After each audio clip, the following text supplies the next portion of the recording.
Hello, welcome to Legacy Stories. In this podcast series, we highlight the many different stories that residents at Legacy Retirement Community have experienced in their lifetime.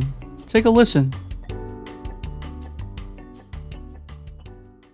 I just want to get to know you a little bit. Can you just give me your name, first and last, and then how old you are and where you're from?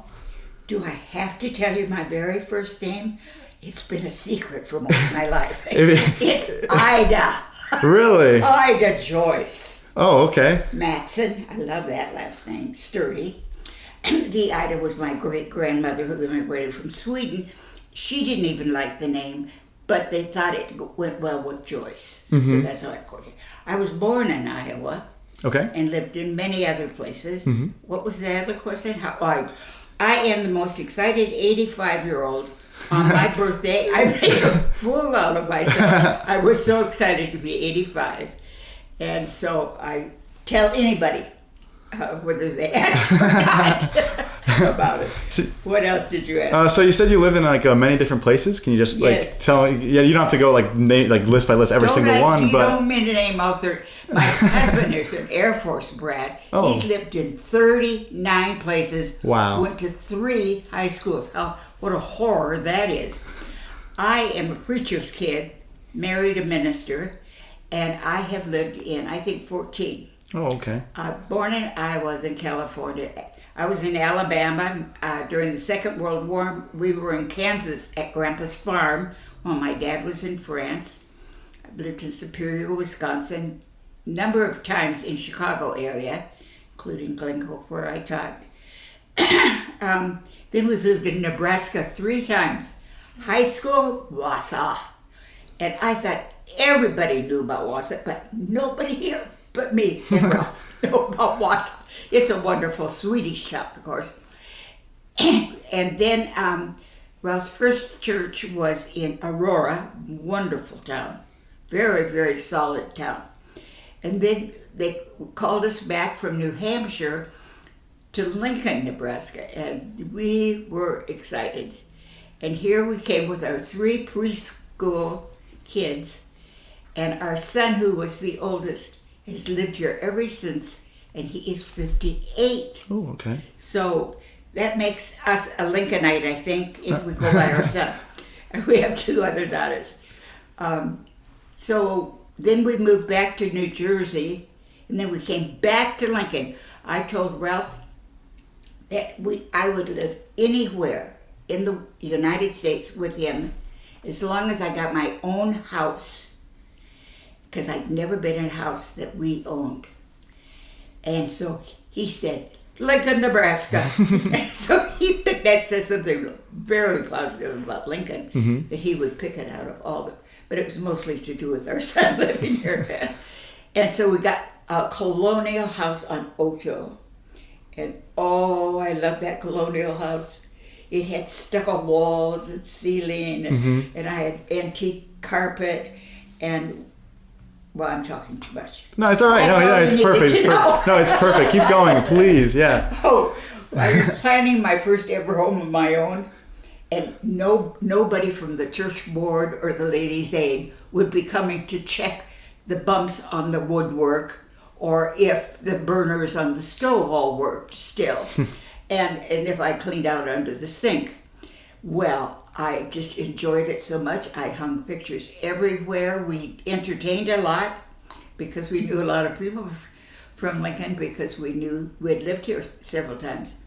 I had a hard time giving up that house, but these legs and back, it was all stairways in between every room, I swear, to go from the bedroom to the shower was stairs, to the kitchen was stairs, to the living room was stairs. Mm-hmm. And so it became very dangerous, and I had quite a number of trips and falls on those well-carpeted stairs. And so then we just chose to go to the Lenox during COVID, because we were on the waiting list at several independent residential programs. And this is the first one that we came to, because good friends of ours who had just had their dad, who was a widower, admitted here and moved in here. And Clarence was a real shy, reticent guy, and he thought it was so friendly here. And then our daughter came for dinner with us here the first night. So many people came up and talked to her that she said, "This is it, Mom and Dad, this is it." And so here we are. Awesome. Yeah, so pretty excited. You said you were the most excited 85-year-old. It's definitely true, as from what I can tell. You said you were the most excited 85-year-old. Yeah, I can kind of tell. The reason I'm excited is that my mother died at 49, my dad at 61. I had all of their illnesses except cancer, but I had the same surgeries they had had. I had my mother's surgery at 49, at the age in which she died, and we were all holding our breath. And obviously the surgery went well, and I survived on, and my sister, who thought she was going to die at 49, she died at 87, and my younger brother is 81, and so we get really worked up about growing older and older and older. What was your family like growing up? Like your brother and sister, what were you guys like? Fun. The first place I remember is that Dad had church in Patterson, California, and I call those my golden years. Everything, the sun shone all the time, and I was up to age 5. And he built all of this outdoor equipment and this outdoor garden. I mean, it was just idyllic. And then he disappeared to the Second World War. He was in France for 2 years. Not the whole 2 years. He had training in other spots. But to keep a stable home, and my new brother, who was just months old, Mother went to Grandpa and Grandma's farm where she had grown up. And it was a wonderful solution because we were surrounded by all our cousins and the farm. And man, was I a barn and chicken coop.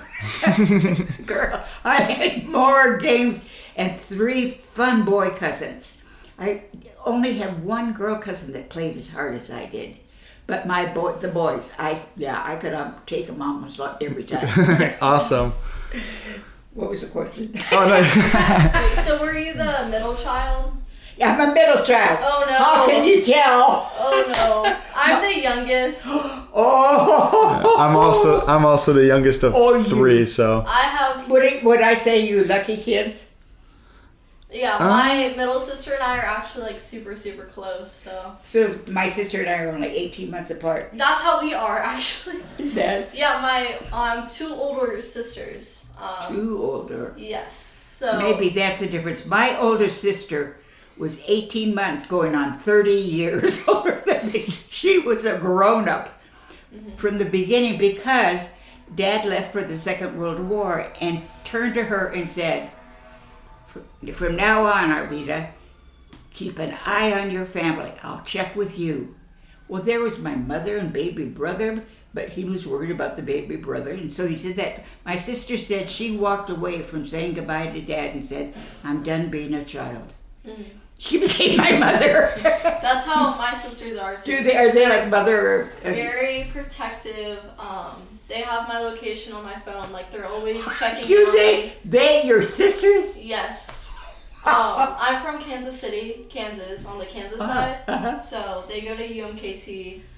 So it's been difficult, like 3 hours away from them, but they text me and call me all the time. So. Oh, no kidding. Well, my sister just died. Yeah.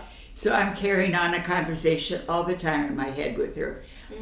I miss her presence so much, but she lived an incredible life. Where was I going to go from that? She was so grown up. So in Wausau, you can imagine these classes of like 8 to 15 kids. Well, here was my sister who was like 30 years old. She was the matriarch of every class she was in. Every teacher turned to her for leadership, keeping everybody in line. Then would come me in the next class. That's literally me.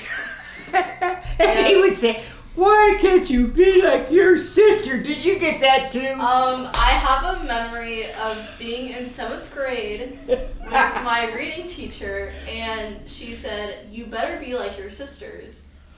Like, that's better, huh? And that's exactly how she said it. And I went home and I told my mom, and I was like, "I can't do this. Like, I'm not like my sisters." But they like received really good grades, so that's why I like definitely benefited from them, is with like academics and studying. Well, I got really good grades, and I got a lot of leads in things that took a lot of talking and acting. You know, and my sister was very smart too, so that way we got out well. But I spent a much more time after school in the detention room for talking too much or playing a prank. I loved pranks. And my dad had been a very impish youngest child of 4 boys. And when he was young, I loved his stories. He did every crazy thing. He grew up in Holdridge, Nebraska. And the stories he told about horses and pastures and creeks to jump and all that kind of stuff. Well, I wanted to be like my dad. But now he was this terribly serious minister. So he was a little torn because he knew I was like him, but he was a serious minister now.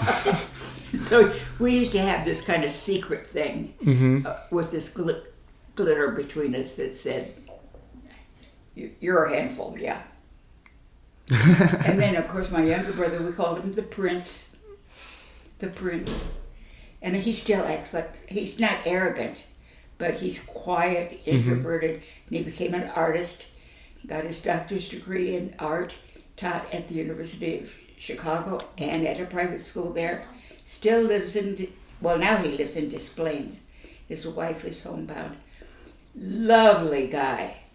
Done a lot of art. Our apartment here has only his artwork in it.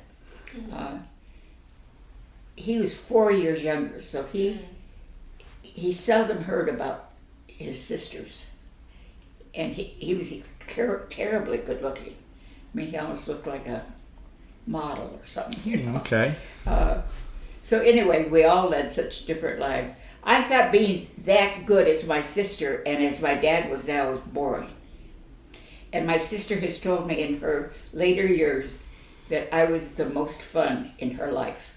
And she looked forward to the fun that I brought. Yeah. What was like the biggest, like, I guess, because there's been so many of you and you have so many memories of family, what was like the biggest like piece of advice that one of your family members gave you? That who gave me? Any of your family members, if you can recall. Well, it was, "Can't you be like your big sister?" But that isn't advice that. Well, my parents really said you be a friend to everyone and no best friend to anyone, which I don't know was a preacher's kid word or just and that, I think that restricted my life because I really wanted to be somebody's best friend, and I felt responsible to be cheerful and everything to everybody. Study hard. Study hard. And my sister and I were in a lot of music. My mother was a musician. We practiced. We were disciplined in those areas. We really were. And we knew, I loved teachers. And I had 2 teachers especially that I wanted to please as much as my parents. And that helped with the practicing, and do my homework. And so because you had like so many pieces of advice, moving forward, like to someone like me or someone like her, what would be like the biggest piece of advice you can give like a college student or high school student? Okay, I've had 3 college kids too. Keep in mind that we're the youngest. That you're the youngest. We are both the youngest. Yep. Yes, Yep. So make it good. Oh yeah. What did I say to my youngest? Well, my youngest was by far the strongest personality in our family. Unusual. That's how I am. Are you the strongest? Yes. And she had a lot of friends. I didn't have to say anything about that. I really thought it was worth it to work hard for really good grades. That was clearly a high value to me because I thought that prepared their future. I saw in each of them a unique gift. And so as a parent, both Ralph and I emphasized in each child what we thought was something that they did particularly well. It's funny, two of them didn't pay attention to it at all and have done completely different things. But they're doing what they love and what they want. And I believe so strongly in following your love or your interest or your predisposition. I can capitalize on not following what Daddy did or what Grandma wishes you would do, but what comes out of your. Do you have any questions that you would want to ask, like a college, like a college student like us? Like, what questions do you have from a person that's older than a college student? Older than a college kid. Or like, because you're older than a college student, like what questions would you have for people like at our age? Yeah. Okay, who are the most influential people in your life? What adults make impressions on you that we could learn from you? I mean, good impressions. Yeah. I don't mean bad leadership, but that give you. I mean, teachers were by far the most important people outside my family, and. To remember that yourself, that you also have an opportunity. That's what teammates, for instance. Do you have any other, do you know about teammates in Lincoln? Tom Osborne started this mentoring program with the football team. You all must know about it. And he and Nancy, his wife, took the football team that year to the schools where kids were struggling. Okay. And they were assigned students to mentor, encourage, meet with, talk with, just become friends of. And that program started when I was in my 50s. And it goes on to this day. I'm meeting my teammate for dinner this weekend. She's 22. I started with her in the 3rd grade. Ooh. I think that is the most beautiful. I wish my kids had teammates. Because to have that person completely outside of your family, I mean, to choose to affirm a young person, to encourage them to, in a non-judgmental way if possible. Adults have huge influence on young people. What else would I say? I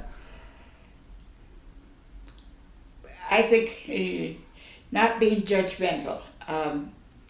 Love. If there's a way to show love and not just be too easy on them or too without boundaries or anything, but being a loving adult. Judgmental, critical adults become the most destructive.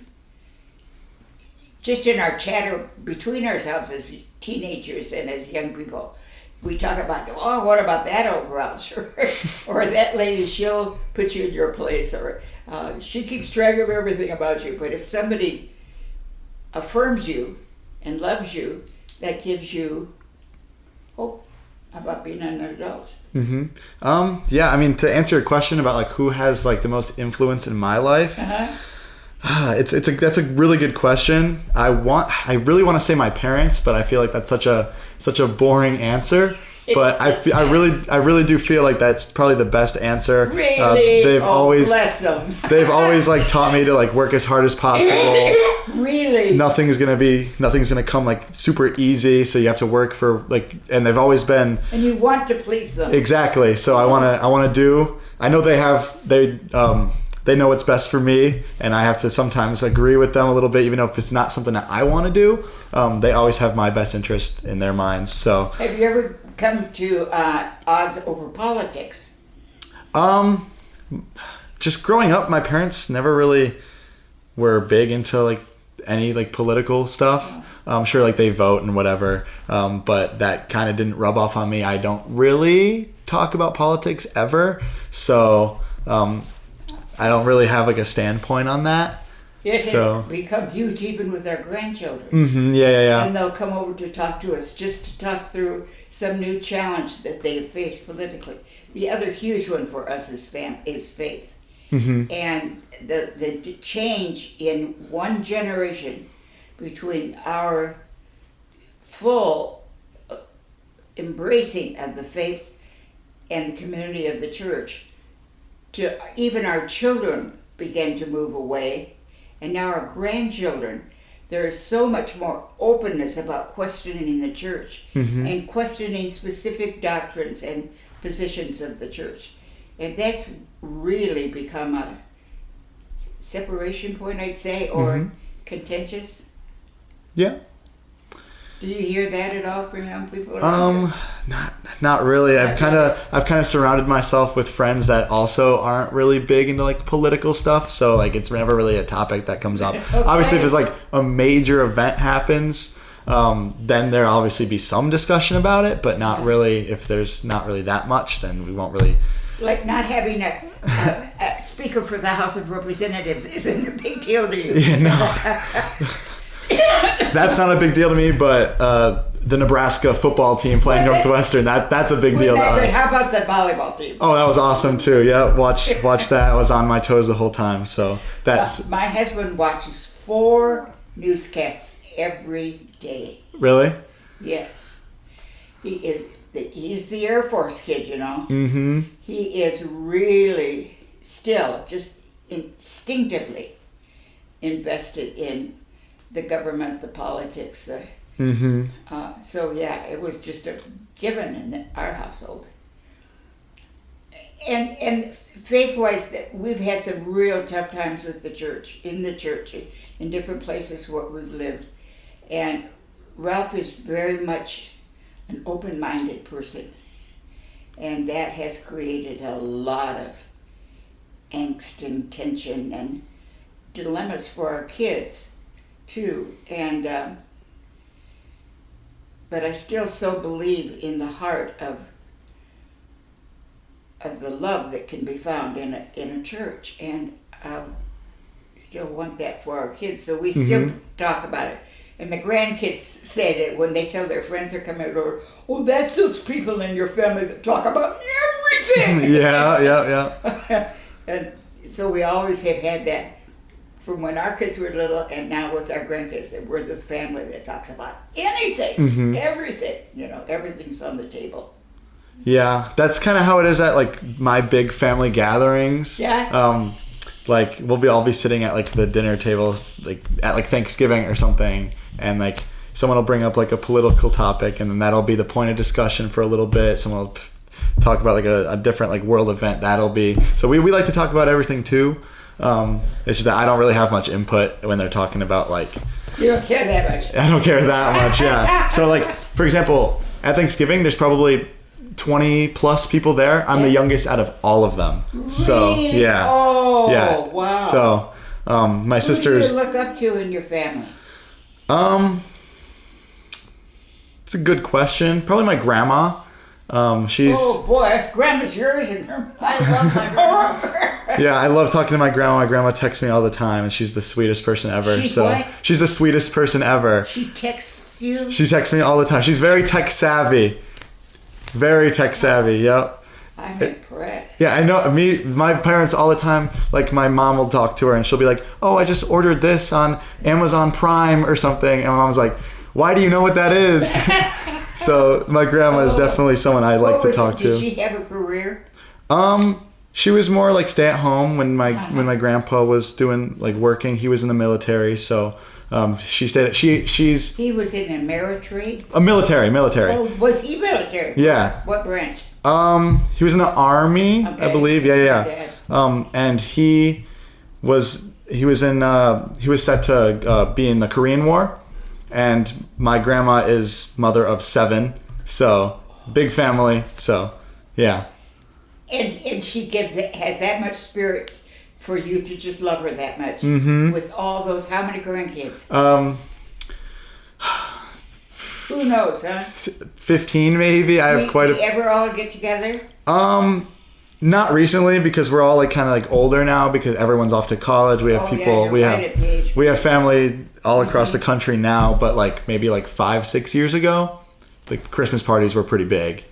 So My mother came from a family of 10. She was the 5th born of a family of 10. And she was the only one that wasn't out in the field because she had a lot of allergies and other illnesses. But she was a gifted woman, both in music and piano and speaking. What was I going to say? I was so different from her. I was really wanting to, if I could be quiet like her. We had 18 cousins, and we really loved each other up until about junior in high school. And all at once the war was over and we were spreading across the United States. I was the 8th or 9th grandchild. I am now the eldest. oh, See, just even saying that. I mean, to be the eldest of anything.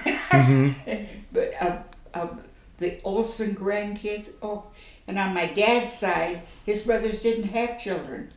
And so we're the only grandchildren on the Matson side, and we didn't know our grandparents on the Matson side. So, but the Olsen would be those big Christmas gatherings. And those are wonderful. Oh, what security comes out of that. It really does, doesn't it? Yeah, Does that give you security to know they're... yeah, big family guy. So love the good family. for you. Yeah.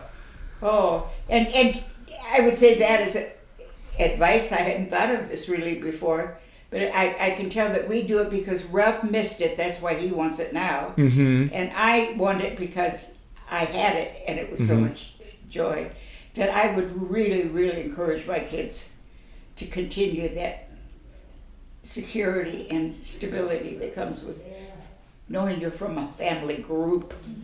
What about you? How's family played a role in your life? My grandma I probably look up to her the most.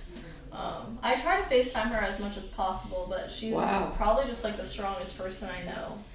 In the family? Ever. Yeah. Ever? I've Oh met. gosh. She lost some of her kids on a boat when she was like there, and she lost her husband, and she like always supported my mom and her brother that she was pregnant with at the time were like the only survivors. So she's literally the strongest person ever. But she really what? She just is the strongest person I know. Oh wow. Yeah, she's to go through losses like that. She worked, and then my mom would take care of my uncle, her brother, and cook for him and everything. So, and yeah, I mean they went to like Catholic school, so that's obviously was expensive even back then. So, yeah, but she's the sweetest. So. Oh, I'm so proud of your grandmas. Do you tell her? Tell them? Yeah, all the time. Oh, tell them! Yeah. I leave sticky notes for her whenever I like go back home. So. You do? Yeah, I leave sticky notes like in random places. Sticky notes. Sticky That's notes, cute. yes. So. And do you tell your cousins? I don't have any cousins on that side. My uncle never had kids, but Do you have many cousins? I have a couple. Oh, but that isn't a big deal. Yeah. Like it is for you with Yeah. a big family. Yeah. Cousins were a big deal. Yeah. I'm shouting in some places on this. It's all right. Don't worry about it. It's for I'm keeping like a side eye on the audio. Looks fine. So. Yeah. No, you're good. But yeah. Okay. Oh, this makes me lonesome for family. Oh, he's great. Yeah. So yeah, I'm from Illinois, so I haven't seen them in a while. But when I go back in December, first thing on the list is just try to see as many family members before I come back in January. So I'm looking forward to that. Oh, yeah, for sure. Let's see, I think now, I don't think that, well, there'd be an opportunity at this age for me to travel anywhere to see them again. But the youngest of all the cousins sends out these wonderful Christmas cards. Oh, yeah? With always, you can get constructions out of them, you know how they grow. And that he invests that in he used to sit on the edge of the railing of the porch, and when all the cousins would be together, and he was so little. And I remember one time that he sat there on the railing for so long that he fell asleep and he fell into the bushes. And he remembers that, but he was just fascinated with being a part of this big group. So that's enough of that. Is there anything else that you wanted to talk about before we can finish up, or is Growing old. Yeah. What about it? I think it's